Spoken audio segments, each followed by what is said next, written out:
As we roll through during these tough times in an ongoing pandemic, several businesses, industries have been forced to completely shut down, or at least face a loss that is exceptionally difficult to recover from, to say the least. The airline industry has gotten a $50 billion lifeline from the federal government. But as CBS's Chris Van Cleve reports, their future flight path may be forever changed by the global pandemic. How big of a hit has Best Western taken as it stands right now? An unprecedented type of a hit. We have never seen, previously back in 2009, the industry declined by 16%, and that was unprecedented at that time. But right now, our revenue is off by almost 90%. But there are some industries that have not only managed to survive, but in fact benefit the most. And no, I'm not talking about the healthcare industry. I mean, they are what this all is about, but there are some other industries as well. In this video, I mentioned how the esports industry reached some new heights in terms of its viewership and continues to break its previous records during the quarantine. But perhaps there is one more platform that saw even bigger numbers. No, we're not talking about this one, but the place you are watching this video right now.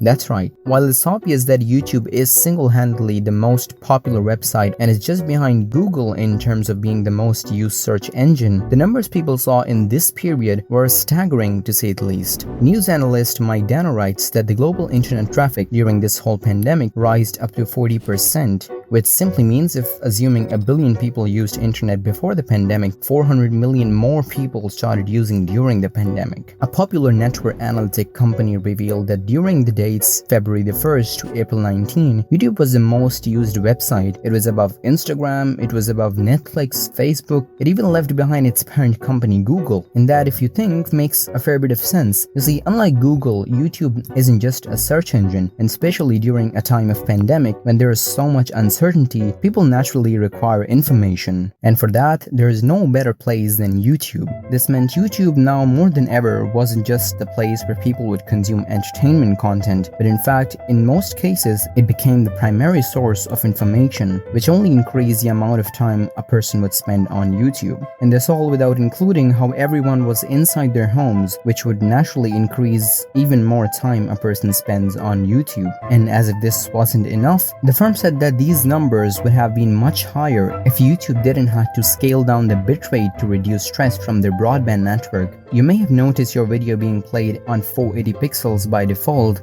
That's what it means. But YouTube didn't just grow in terms of its viewers. YouTube also saw a massive number in terms of people uploading on YouTube. In one of my videos, I tried to calculate the actual number of videos that are there on YouTube, where I mentioned that 500 hours of videos are uploaded every minute on YouTube. That number seriously got outdated real quick.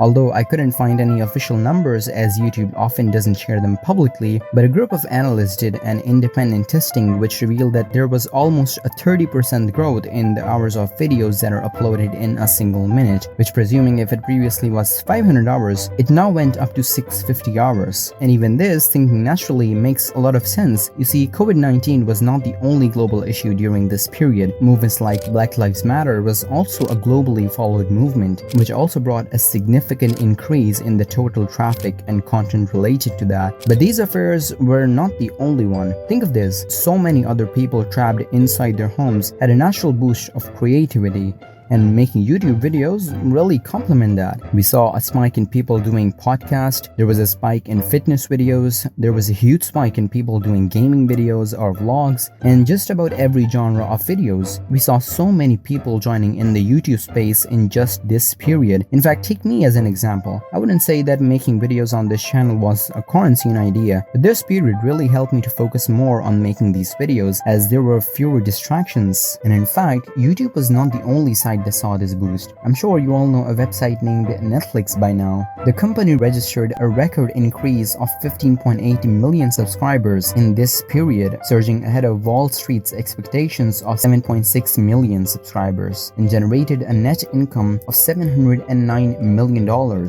which is more than double from the previous year. As if this wasn't enough, the live streaming platforms such as Twitch and Facebook Gaming also saw record high growth rates, as popular streaming software company named named Stream Elements revealed that Twitch is up by a full 10%, while just inside Italy, the platform grew up to 66% in the first week of February. The CEO of the company says that the government's mandate of stay at home is inversely proportional to these huge growths. Speaking of stay-at-home orders, a lot of places have started to get some positive news regarding the COVID-19 situation, and even though the world may never be truly completely free from the virus until a vaccine is found, it is essential for a lot of different industries out there that we may not even know, and it would be really interesting to see how the world shapes after the situation gets more under control.